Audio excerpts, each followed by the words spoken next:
은혜가 풍성하신 하나님, 은혜 가운데에 주일 오전 예배 하나님 앞에 영광 올려드리게 하시고 식탁으로 성도의 교제를 나누게 하신 주님, 그 주님의 은혜를 따라 이 시간 우리 중앙의 모든 가족들 오후 예배 자리로 하나님 앞에 나아갑니다.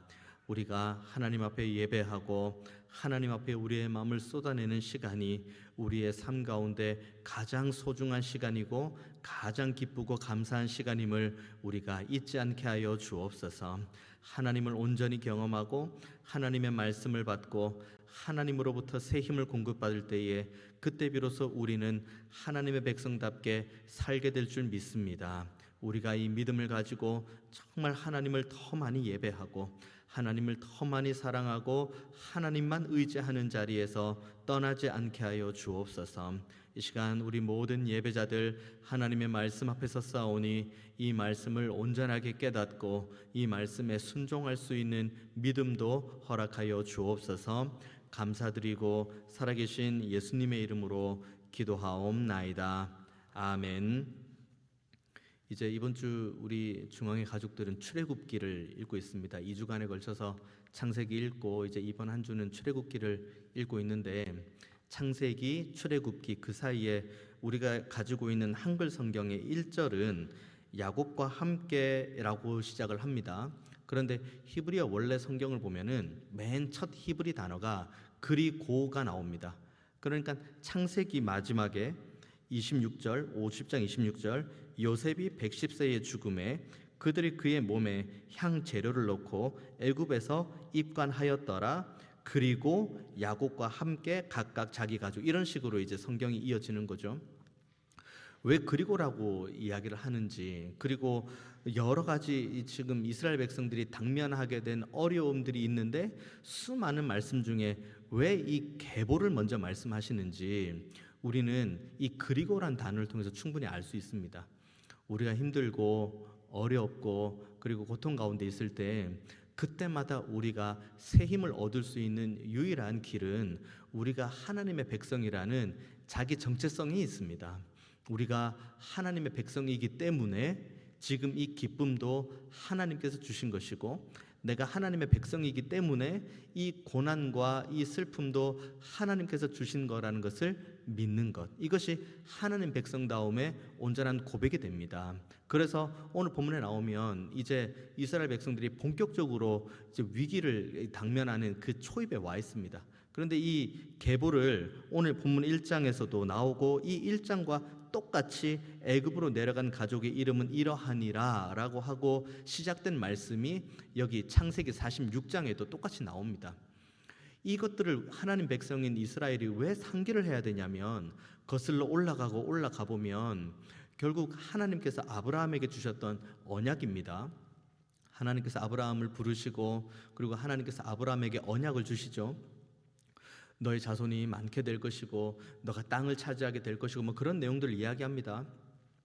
처음에는 좀 모호한 언약처럼 보입니다. 그런데 12장보다는 15장, 창세기 12장보다는 15장, 창세기 15장보다는 16장, 그렇게 점점점 이제 장수가 지나가고 시간이 흘러갈수록 하나님의 언약이 보다 더 구체적으로 됩니다. 그 구체화된 내용 중에 그런 말씀이 분명히 있어요. 하나님께서 아브라함에게 말씀하시기를 너가 이 가나안 땅에서 온전하게 너의 자손들이 거주하게 될 것인데 여기 거주하기까지 너의 자손은 애굽에서 400년 동안을 종살이하게 될 것이다. 분명하게 말씀하십니다. 그렇게 종살이 400년을 예고하시고, 그리고 종살이로 끝나는 것이 아니라 때가 되면은 너희들이 다시 가나안 땅으로 올라오게 될 것이다. 그 모든 과정을 내가 주권적으로 섭리할 것이다. 이것이 하나님께서 아브라함에게 주신 언약입니다. 아니 이게 지금 당장에 벽돌을 구워야 되고 당장에 국고성을 지어야 되고 당장에 내가 지금 고통 가운데 있는 나에게 이것이 무슨 의미가 있나 싶은 생각이 들지만, 이 언약을 주시는 하나님이 지금 나의 하나님이라는 믿음을 가질 수 있는 연결고리가 바로 이 언약이기 때문입니다. 우리가 살아가는 이 땅의 삶도 마찬가지예요. 우리가 수차례 듣는 말씀이 있습니다. 아니, 내가 이렇게 힘들고 어렵고 내가 이렇게 고난 가운데 있는데 이 하나님의 말씀을 이렇게 읽는 거 뜬구름 잡는 얘기 아닌가? 내가 지금 이 하나님 말씀을 펴서 읽으면 내가 떡이 나오냐, 뭐 밥이 나오냐, 뭐가 나오냐, 이렇게 생각하는 사람들 주변에 너무너무 많이 있습니다. 하지만 우리는, 하나님 백성인 우리들은 우리가 기쁠 때에도 하나님의 말씀을 펼칩니다. 그리고 우리가 슬프고 애통하고 고통 가운데 있을 때에도 하나님의 말씀을 펼칩니다. 왜냐하면 오늘 출애굽기 1장에 히브리 원어 성경에 가장 먼저 나와 있는 그리고라는 이 연속선상에 저와 여러분도 같이 있기 때문이에요. 언약의 효험, 뭔가 이게 성경책이 이 부적과도 같은 그런 내용이기 때문에 우리가 성경을 펴는 게 아니에요. 하나님의 말씀을 펴서 읽는 이유는 이 말씀을 주시는 하나님이 어떤 분인지를 우리가 알 수 있는 유일한 길이 성경이기 때문입니다. 그럼 우리가 하나님을 왜 이렇게 알아가야 됩니까? 하나님이 누구신지를 우리가 왜 이렇게 알아가야 되는 거죠? 내가 고난 가운데, 내가 슬픔 가운데 있는데, 그런 내가 지금 내 하루 살고 내가 하루 먹기도 힘든데 왜 내가 하나님을 알아가야 됩니까? 라고 질문을 한다면 그 질문 또한 여기 1장 1절 그리고에 명확하게 나와 있습니다. 우리가 지금 살아가고 있는 모든 연속선상 가운데에 시작점이 하나님이고 우리의 가는 마지막 끝이 하나님이기 때문입니다. 지금도 우리의 삶을 붙드시는 하나님, 그 하나님은 살아 역사하신 하나님이시고 살아 역사하신 하나님은 바로 저와 여러분의 아버지가 되시는 겁니다. 오늘 족보를 쭉 이어나가 보면 생육하고 번성하고 충만하고 정복하고 다스려라, 여기서부터 원래 언약이 시작이 됩니다. 창세기 1장에서부터. 그런데 생육하고 번성하고 충만하고 정복하고 다스리라, 이 언약을 가지고 쭉 살아가는데 여기 성경에 있는 이 시점, 지금 출애굽기의 이 시점이 생육, 번성, 충만, 여기까지는 괜찮습니다. 생물학적으로 이 70명이 내려갔다가 200만 명까지 불어났으니까 대단한 생육과 번성과 충만이긴 하죠. 그런데 그 다음 정복과 다스림을 봤을 때 이거는 아니라는 생각이 우리가 듭니다. 그런데 출애굽기를 보면서 우리의 삶을 비추어 보면 우리도 마찬가지예요. 하나님, 우리를 향해서 생육하고 번성하고 충만하고 정복하고 다스려라고 우리에게 이렇게 언약의 말씀을 주셨는데 왜 제 삶은 생육도 안 되고 충만도 안 되고 번성도 안 되고 정복도 안 되고 다스림도 안 되는 겁니까? 라는 우리의 삶의 정황이 너무 많이 있습니다. 우리의 경제적인 상황이 언제 좋은 적이 있습니까? 우리의 직장 생활이 언제 위태로움이 없이 늘 형통한 대로 살아간 적이 있습니까? 우리 가정에 한 번의 위기도 없이 늘 넉넉하게 지냈습니까? 우리가 한 번의 근심과 걱정도 없이 지금까지 늘 하하호호 하면서 기쁨 가운데 지낸 적이 있습니까? 그런 적은 그렇게 많지 않습니다. 물론 없진 않아요. 기쁨도 감사도 너무 많이 있죠. 하지만 기쁨과 감사만 있기에는 우리의 삶에 눈물도 분명히 있습니다. 애통도 분명히 있습니다. 그런데 그때마다 우리가 하나님 앞에 기도하는 게 이거죠. 하나님, 생육하고 번성하고 충만하고 정복하고 다스리라면서요. 그런데 오늘 출애굽기 본문의 말씀을 보면은 그 이스라엘 백성들에게 주신 그 언약의 말씀하고는 전혀 동떨어진 모습인데 어쩌면 이 모습 가운데 우리들의 모습도 있습니다. 주님, 어떻게 되는 거죠? 라고 하고 우리가 성경책을 펴서 하나님의 말씀을 쭉 한 절 한 절 읽어 나가다 보면은 내 질문에 하나하나 답이 나오는 것이 아니라 이 질문 가운데에 거대한 분을 한 분 만나게 되는데 그분이 바로 하나님이십니다. 하나님께서는 우리가 이해하는 내용도 주시죠. 이거는 내가 이러니까 이해가 돼. 내가 이렇게 마주하는 상황과 이런 환경과 이런 눈물과 이런 고통, 이런 건 이해가 돼 라는 것도 있습니다만은 우리의 인생에 당면하는 수만 가지 문제들 중에 거의 대부분은 이해가 안 될 때가 너무 많이 있습니다. 그래서 우리는 하나님께서 분명히 사도 바울을 통해 말씀하시죠. 술 취하지 말라고. 세월이 악하다고. 그 다음에 뭐라고 이야기합니까? 세월을 아끼라고 이야기를 하죠. 그러니까 아끼는 길은 여호와를 경외하는 길, 우리가 금요일에 함께 말씀 나누었죠. 여호와를 경외하는 가운데 받은 지혜대로 살아가는 것이 때를 아끼는 것인데 이 수많은 감정과 고민과 답이 안 나오는 이 질문을 가지고 다른 데로 가면은 거기는 여전히 답이 없습니다. 누군가를 만나서 제가 지금 이런 문제가 있는데 이거 어떻게 되는 혹시 아십니까? 심지어 뭐 점쟁이 뭐 이렇게 찾아가고, 우리 중에는 찾아간 사람이 없을 거라 믿습니다.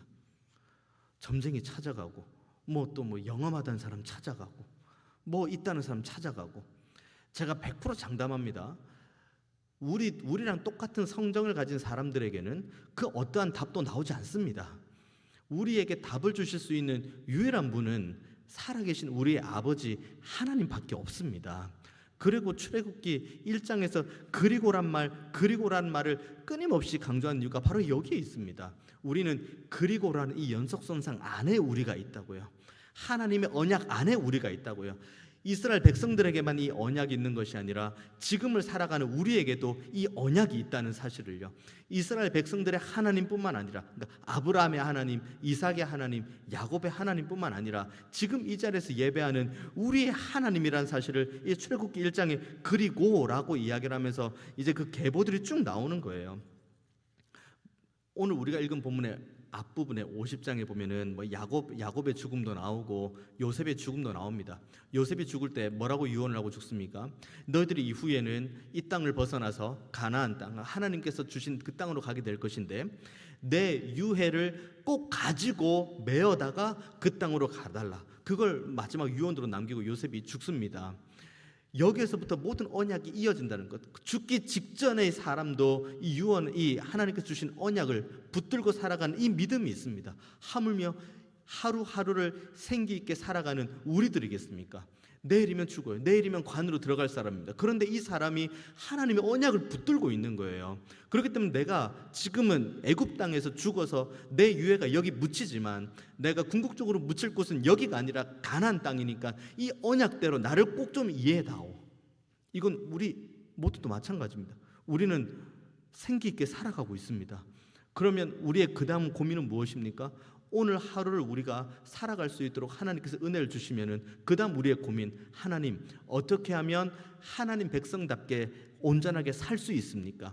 어떻게 하면 하나님의 언약을 조금 더 밝게 이해할 수 있습니까? 어떻게 하면 하나님의 백성으로 하나님의 언약을 붙들고 신실하게 진실하게 살아갈 수 있습니까? 우리는 이것을 하나님 앞에 끊임없이 씨름하면서 가는 거죠. 이렇게 씨름을 하면 하나님께서 우리를 향해서 그냥 그래 잘했다, 기도 잘했다, 잘가, 이렇게 우리를 거저 돌려보내시겠습니까?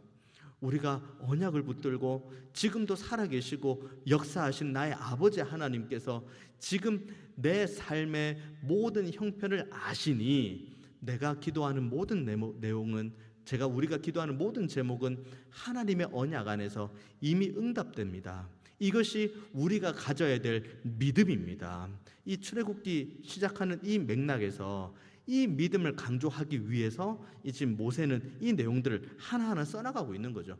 잘 될 거야, 조금만 견뎌봐, 그러면 힘을 내봐, 지금 어렵지만 조금만 버텨봐. 그렇게 모호한 위로가 아니에요. 모세는 분명한 위로를 이스라엘에게 하는데 그 분명한 위로는 하나님의 언약의 말씀입니다. 그 언약의 말씀이 온전하게 이스라엘에게도 위로가 되고 이 말씀이 우리 모두에게도 동일한 위로가 되기를 원합니다. 그리고 이제 2절부터 보면은 이제 그 야곱의 쭉 자녀들이 나오죠. 7절 말씀 다시 봅니다. 7절 보면은 이스라엘 자손은 생육하고 불어나 번성하고 매우 강하여 온 땅에 가득하게 되었습니다. 그런데 그 다음에 8절에 요셉을 알지 못하는 새 왕, 애굽의 새 왕이 나타납니다. 그리고 이 왕이 뭐라고 이야기합니까? 이들이 우리보다 강하다. 지금 이들이 우리보다 훨씬 번성해 있다. 그래서 그 다음 하는 말이 10절의 말씀 보십시오. 자, 우리가 그들에게 대하여 지혜롭게 하자. 두렵건대 그들이 더 많게 되면 전쟁이 일어날 때에 우리 대적과 합하여 우리와 싸우고 이 땅에서 나갈까 하노라 하고, 요셉을 모르는 새 왕이 등장했다고 합니다. 그리고 자신들보다 훨씬 번성하고 충만한 것처럼 보이는 이스라엘 백성들을 향해서 이 요셉을 모르는 왕이 뭐라고 이야기합니까? 자, 우리가 이제 지혜롭게 한번 해보자 라고 합니다. 그래서 이 애굽 왕이 지혜롭게 한 방법이 뭡니까? 이스라엘을 더 억압하고 이스라엘을 더 핍박하고 고역과 노동에 시달리게 하고, 그리고 심지어 1장 14절 이후에는 어떤 본문까지 나옵니까?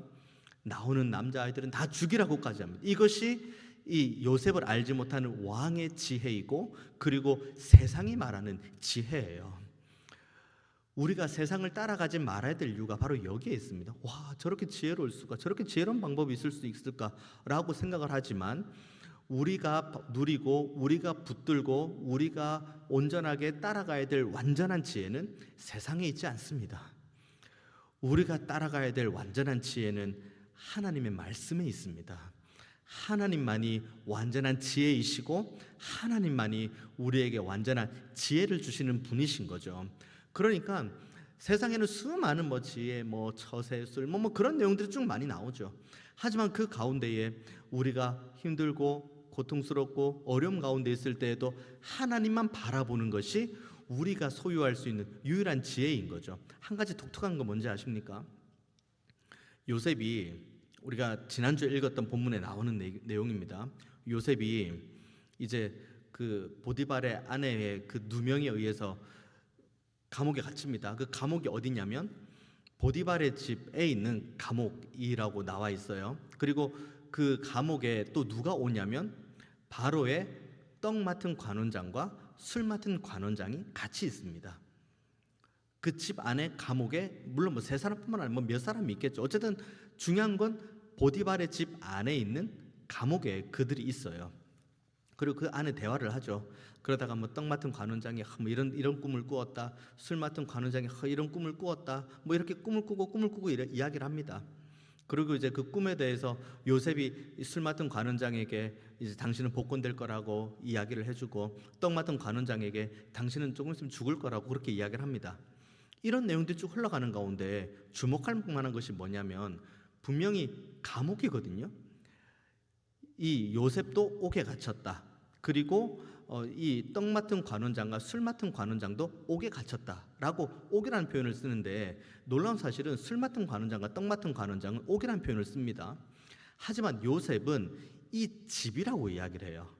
그러니까 자신이 지금 옥에 갇혀 있는데 요셉은 이 술 맡은 관원장에게 뭐라고 이야기하냐면 당신이 나에게 준 꿈을 내가 해석을 해서 당신이 이제 복권이 될 겁니다. 그래서 바로에게 다시 가게 될 겁니다. 그러면 당신은 그 바로에게 갔을 때 저를 꼭 기억해 주셔서 그다음 무슨 표현이 나와야 됩니까? 이 감옥에서 저를 좀 건져주세요 라는 말을 하는 게 맞습니다. 그런데 요셉이 뭐라고 이야기하냐면 이 집에서 나를 좀 건져달라고 이야기를 해요. 하나님의 완전한 지혜를 누리는 자, 그리고 하나님의 지혜를 온전하게 붙들고 살아가는 이는 내가 지금 이 감옥 가운데 있어도 누군가는 감옥이라고 하지만 요셉은 이 감옥조차도 자신의 집이라고 고백을 해요. 이게 어떻게 집이에요? 감옥인데.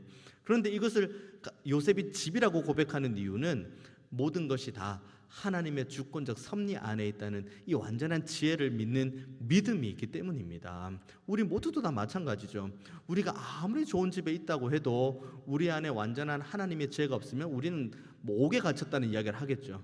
하지만 우리가 아무리 옥에 갇힌 것과 같은 그런 상황 가운데 있어도 우리가 하나님 붙들고 하나님 허락하신 은혜를 따라 살아가면 우리는 그 옥을 가리켜 옥이라고 하지 않고 집이라고 이야기를 합니다.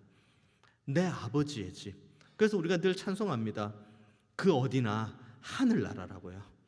우리가 잘 먹고 잘 살 때만 이곳이 하나님의 나라요, 하나님 나에게 평안 주시고 하나님 나에게 은혜 주셨다는 그런 고백 아니에요.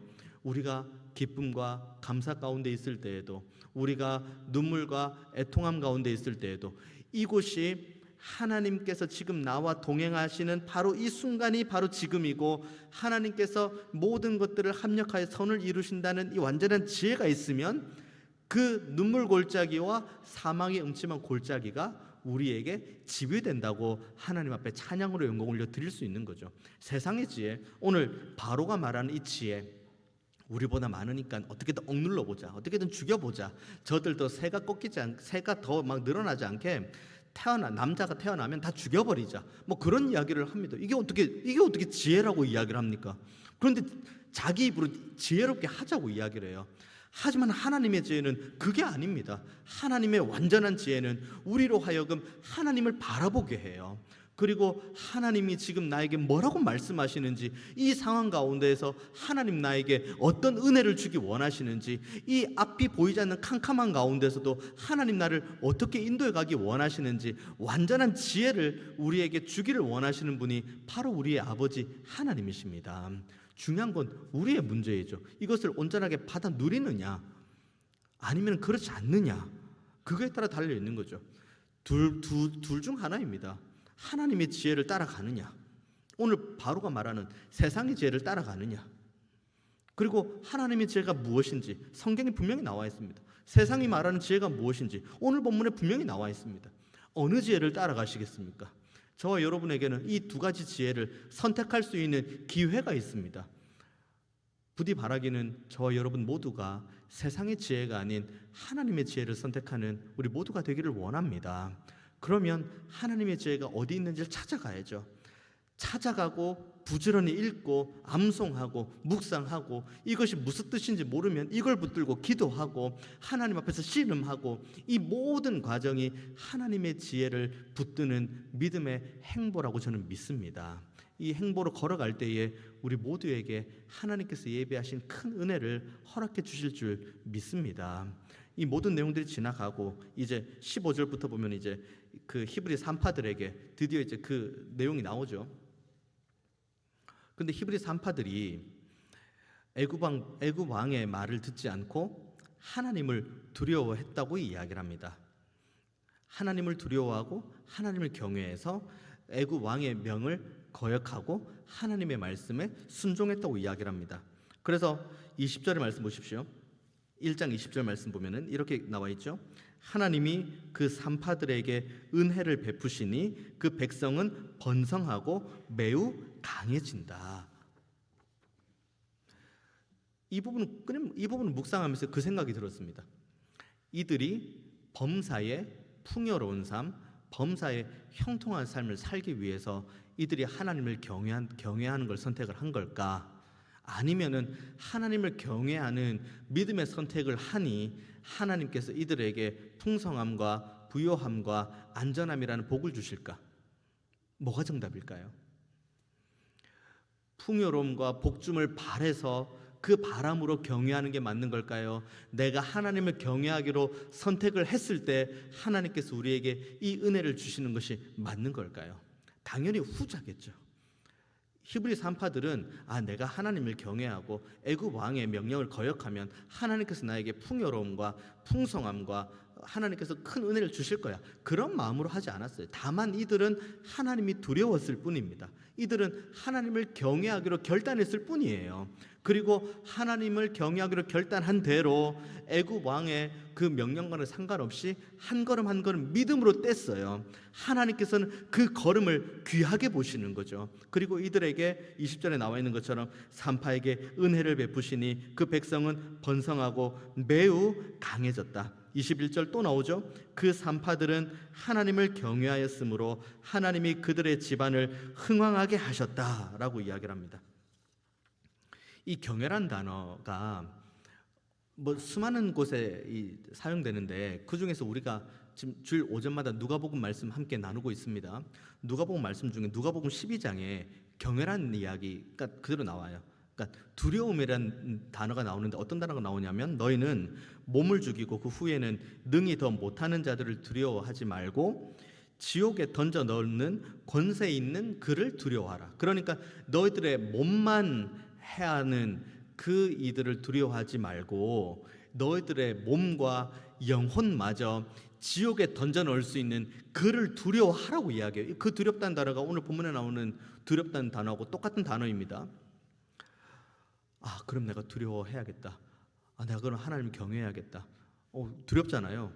내가 이 땅에서 내 이 육체의 몸 생명뿐만 아니라 내 영혼마저 지옥으로 던져버리는 분이 하나님이라고 하니까 두렵고 떨리잖아요. 그런데 누가복음 12장에 그 스토리의 흐름이 어떻게 되냐면, 그렇게 두려워하라라고 이야기를 합니다. 누가가 하라고 기록한 다음에 그 다음 어떤 내용이 나오냐면, 하나님께서 새를 어떻게 먹이시는지, 하나님께서 이 사람들의 머리털을 어떻게 세시는지, 그런 내용들이 나와요.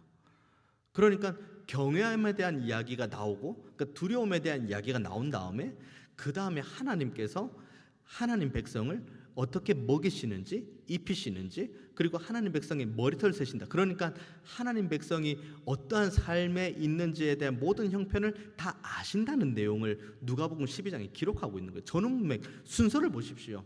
순서는 우리가 하나님의 은혜를 바람으로 경외하는 게 아니에요. 먼저는 하나님을 경외하는 것부터 시작을 하는 거예요. 하나님을 두려워하고 하나님을 경외하는 건 오늘 3파처럼요. 오늘 히브리 3파처럼. 아니 이들이 애굽 왕의 명령을 거역하면 뭐 징역 몇 년 뭐 이 정도 될 것 같습니까? 그냥 죽음이에요. 끝이에요. 끝. 하지만 이들은 하나님의 말씀을, 그리고 하나님의 존재 자체를 이 애굽 왕보다 더 두렵게, 더 경외함으로 나아간 거죠. 그때 하나님께서 은혜 주신 것. 누가복음 12장에 하나님을 온전하게 경외하고 하나님을 온전히 의지할 때 하나님께서 그 하나님의 백성을 어떻게 주권적으로 섭리해 나가시는지, 결국은 신약과 구약에 있는 모든 내용이 우리에게도 동일하게 주시는 말씀입니다. 그렇기 때문에 우리는 하나님을 경외하는 것이 우리의 삶의 유일한 선택지가 되어야 되는데, 하나님을 경외하면 하나님께서 은혜 주시겠지, 이건 아니라는 겁니다. 오늘 히브리 3파가 그걸 말해주고 있는 거예요. 우리에게 은혜를 주시겠지, 우리에게 복을 주시겠지, 우리를 충만하게 해주시겠지, 우리를 풍성하게 해주시겠지, 이것은 하나님께 달려 있는 거예요. 이것마저 우리가 하나님 앞에 달라 말라 할 수 있는 문제가 아니에요. 우리는 다만 거룩하신 하나님, 전능하신 하나님, 우리의 모든 것 되신 아버지 하나님, 그 하나님을 경외하러 나가면 우리는 그것으로 끝나는 거예요. 어떠한 대가를 바라지 않아요. 그냥 하나님을 경외하는 거예요. 하나님을 사랑하는 거예요. 하나님을 알아가는 거예요. 하나님을 두려워하는 거예요. 다만 엎드리는 거예요. 그리고 사랑의 고백으로 하나님께 나아가는 거예요. 이게 우리가 할 수 있는 전부예요.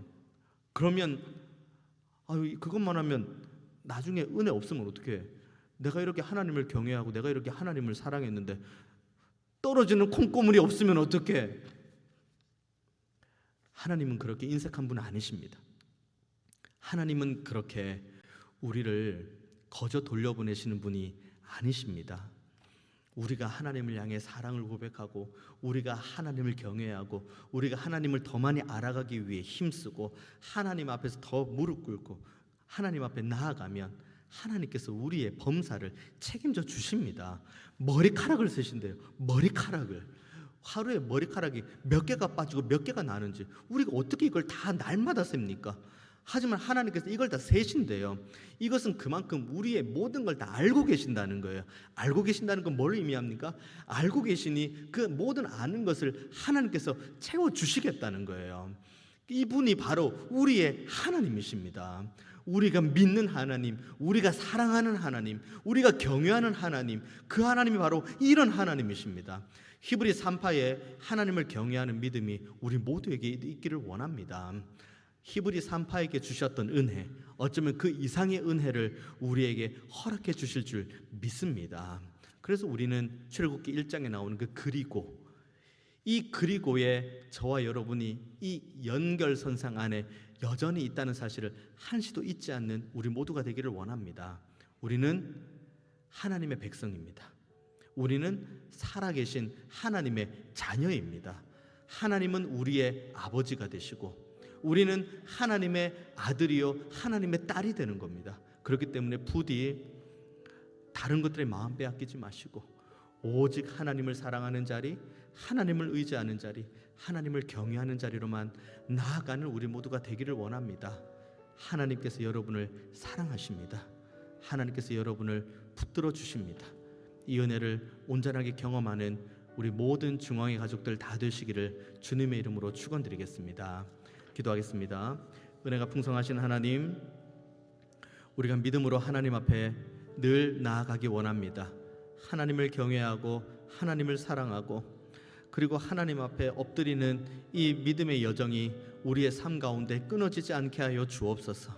그때 우리의 범사를 아시고 우리의 모든 필요를 채우시는 하나님의 전지전능하심을 맛보아 알게 하여 주옵소서. 이 믿음을 가지고 이 한 주도 하나님과 동행하기 원하오니 주님, 우리의 걸음을 지도하시고 가장 안전한 길로 인도하시며 우리의 범사에 평안을 허락하여 주옵소서. 감사드리고 살아계신 예수님의 이름으로 기도하옵나이다. 아멘.